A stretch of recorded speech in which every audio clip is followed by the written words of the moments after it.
க்யூட்டான butterfly sleeve எப்படி cut பண்ணுறதுன்னு பார்க்கலாங்களா? 4 பக்கமும் 19 இன்ச் வர மாதிரி நான் கிளாத் எடுத்திருக்கேன். அதை இந்த மாதிரி 4ஆக ஃபோல்டிங் பண்ணோம் அப்படின்னா டபுள் ஃபோல்டிங் கிடைக்கும். ஸோ இந்த ஃபோல்டிங் சைட்லேருந்து நம்ம 9 இன்ச் அம்பர்லா சர்க்கிளுக்கு நம்ம மார்க் பண்ணுவோம் இல்லையா, அந்த மாதிரி சுற்றியும் நம்ம ஹாஃப் சர்க்கிளில் மார்க் பண்ணிக்கலாம். 9 இன்ச்சுக்கு மார்க் பண்ணிவிட்டு அதை வந்து நம்ம ட்ரா பண்ணிக்கலாம். இது எல்லாத்தையும் ஜாயின் பண்ணிவிட்டு நம்ம கட் பண்ணோம் அப்படின்னா நமக்கு ஸ்லீவோடைய பேட்டர்ன் ரெடி ஆயிரும். இப்போ இதிலிருந்து நம்ம ஸ்லீவோட ஆர்ம் ஹோலெல்லாம் எப்படி கட் பண்ணுறதுன்னு பார்க்கலாம். இப்போது இதோட எட்ஜ் இருக்கு இல்லைங்களா, இந்த சென்டரில் நம்ம இந்த மாதிரி மார்க் பண்ணிக்கலாம். சுற்றியும் அதோட சென்டர்லாம் மார்க் பண்ணிவிட்டு கிளாத்தை வந்து இந்த மாதிரி பிரித்து விட்டுக்கலாம். இப்போ பிரித்தோம் அப்படின்னா அதனுடைய சென்டர் நம்மளுக்கு கிடைக்கும்.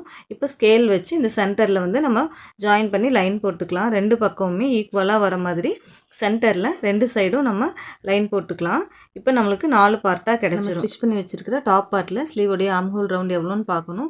ஸோ அதுக்காக மேலே ஷோல்டர் ஜாயின் பண்ணதுக்கப்புறம் சுற்றியும் ஆர்ம் ஹோல் ரவுண்ட் எவ்வளோ வருதுன்னு பார்க்கலாம். 17 இன்ச் வருது.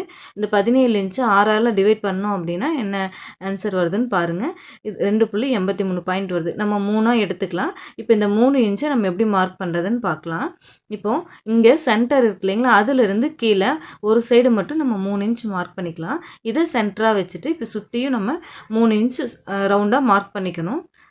இப்போ இந்த சர்க்கிளை நம்ம ட்ரா பண்ணிவிட்டு இதுக்கு உள்ளே ஸ்டிச்சிங்க்காக ஒரு 1/2 இன்ச் விட்டு உள்ளே வந்து நம்ம ஒரு சர்க்கிள் போட்டிருக்கோம் இல்லைங்களா, அதுக்குள்ளே 1/2 இன்ச் உள்ளே தள்ளி இன்னொரு சர்க்கிள் போட்டுக்கலாம். நம்ம இந்த சர்க்கிளில் தான் கட் பண்ண போகிறோம். எப்படி நான் கட் பண்ணுறேன்னு பாருங்கள். இந்த மாதிரி உள்ளே தள்ளி நம்ம 1/2 இன்ச் மார்க் பண்ணிவிட்டு இப்போ இப்படியே இதோட சென்டரை பிடிச்சி நம்ம டபுளாக ஃபோல்டிங் பண்ணிக்கணும். இப்போ நம்ம உள்ளே மார்க் பண்ணியிருக்கோம் இல்லைங்களா 1/2 இன்ச்சு, அந்த இடத்துல நம்ம சுற்றியும் கட் பண்ணி எடுத்துக்கிட்டோம் அப்படின்னா அந்த ஸ்லீவோடைய நம்ம ஜாயின் பண்ணுற ரவுண்டு நமக்கு கிடச்சிரும். இப்போ பாருங்கள், கிளாத்தை விரிச்சிருக்கேன்.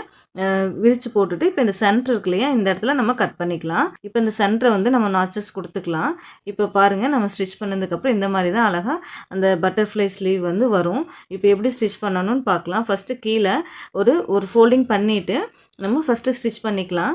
ஏன்னா சர்க்கிள் மாதிரி நம்ம கட் பண்ணியிருக்கோம் இல்லையா, ஸோ எடுத்த உடனே நம்ம டபுளாக ஃபோல்டிங் பண்ணி ஸ்டிச் பண்ணோம் அப்படின்னா ஃபினிஷிங் நீட்டாக வராது. ஃபஸ்ட்டு ஒரு ஃபோல்டிங் பண்ணி ஸ்டிச் பண்ணிவிட்டு ரெண்டாவது இன்னொரு ஃபோல்டிங் பண்ணி ஸ்டிச் பண்ணிக்கலாம். இந்த மாதிரி ஸ்டிச் பண்ணிவிட்டு இப்போ இதை வந்து நம்ம டாப் கூட அட்டாச் பண்ணிக்கலாம்.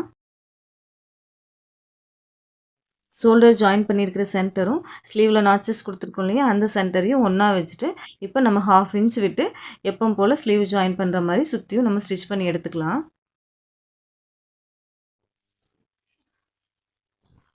இப்போ ஸ்டிச் பண்ணியாச்சு. எப்படி பட்டர்ஃப்ளை ஸ்லீவ் வந்திருக்குன்னு பார்க்கலாம். இப்போ பாருங்கள் எவ்வளோ அழகாக இந்த ஸ்லீவ் வந்து நம்ம ஸ்டிச் பண்ணியாச்சுன்னு. நீங்களும் இதே மாதிரி உங்களுடைய மெஷர்மெண்ட்டுக்கு ஸ்டிச் பண்ணி பார்த்துட்டு எப்படி வந்திருக்குன்னு சொல்லிவிட்டு மறக்காமல் கமெண்ட் பண்ணுங்கள். தேங்க்யூ.